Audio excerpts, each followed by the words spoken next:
Per megawatt 14 కోట్ల రూపాయలు పెట్టినారు. ఈ స్కామ్ కాదా? అంటే దీన్ని బట్టి ఒక్క రామగుండంలోనే 5-6 వేల కోట్ల కమిషన్కు రూపకల్పన చేసినారు. అదే పద్ధతుల్లో పాల్వంచ మరియు మక్తల్ పవర్ ప్లాంట్లు. మా కేటీఆర్ గారు ఒకసారి ఒక మాట అన్నాడు, రేవంత్ రెడ్డిలో ఇద్దరు ఉంటారు, ఒకవైపు రామ్ ఉంటాడు, ఇంకొక వైపు రెమో ఉంటాడు. అంటే నాడు రాము నేడు రెమో అన్నట్టు పూటకో మాట ఉంటుంది రేవంత్ రెడ్డిది.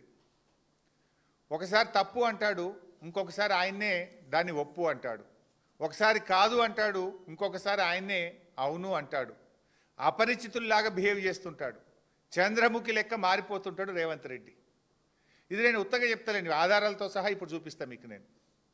ఇదే విద్యుత్ విషయంలో రేవంత్ రెడ్డి గారు గతంలో ఏమన్నారు, ఆనాడు మేము యాదాద్రి థర్మల్ పవర్ ప్లాంట్ కడుతుంటే అసలు థర్మల్ పవర్ ప్లాంట్లు దండగా కట్టనే కట్టద్దు అన్నాడు. థర్మల్ పవర్ ప్లాంట్ ఏర్పాటు పేరిట ఆనాడు వద్దే వద్దన్నాడు, ఈరోజు అవే ముద్దంటున్నాడు. దాని పేరు మీద మరి దంచుకునేందుకు ప్లాన్ చేస్తున్నాడు. ఆనాడు థర్మల్ పవర్ ప్లాంట్ దండగా అన్నాడు ప్రతిపక్ష నాయకుడిగా. ఇవాళ ముఖ్యమంత్రిగా ఏమంటుండు, థర్మల్ పవర్ ప్లాంట్లే ముద్దు అంటుండు. ఎట్లా మరి? ఆనాడు వద్దని ఎట్లా అన్నావు, ఇవాళ ముద్దని ఎట్లా అంటున్నావు? అంటే కమిషన్ల కకృతికి నిదర్శనం ఇవాళ మీరు కొత్తగా కడుతున్నటువంటి థర్మల్ పవర్ ప్లాంట్లు.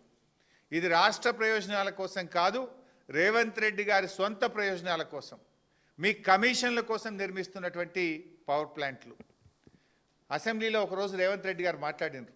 ఏమన్నాడంటే జూలై 29, 2024 జూలై 29, 2024 నాడు అసెంబ్లీలో మాట్లాడుతూ రేవంత్ రెడ్డి ఏమంటాడంటే, అరే మార్కెట్లో 5 రూపాయలకే కరెంట్ దొరుకుతుంది, మేము ఎన్టీపీసీ దగ్గర 8 రూపాయలకి 9 రూపాయలకి ఎందుకు కొనాలి, మేము కొనం, ఇదంతా దండగా అని మాట్లాడండి. ఆ విషయం ఎందుకు చర్చ వచ్చిందంటే, ఇందాక నేను చెప్పినట్టు రాష్ట్ర విభజన చట్టంలో భాగంగా NTPC thermal power plant Telangana కోసమే కట్టింది ఎక్స్క్లూజివ్గా. ఆడ బోర్డు కూడా పెట్టిండ్రు. ఆడ బోర్డు కూడా ఎన్టీపీసీ అని పెట్టలే, తెలంగాణ థర్మల్ పవర్ స్టేషన్ అని ఎన్టీపీసీలో బోర్డు పెట్టి తెలంగాణ కోసం ప్రత్యేకంగా 4,000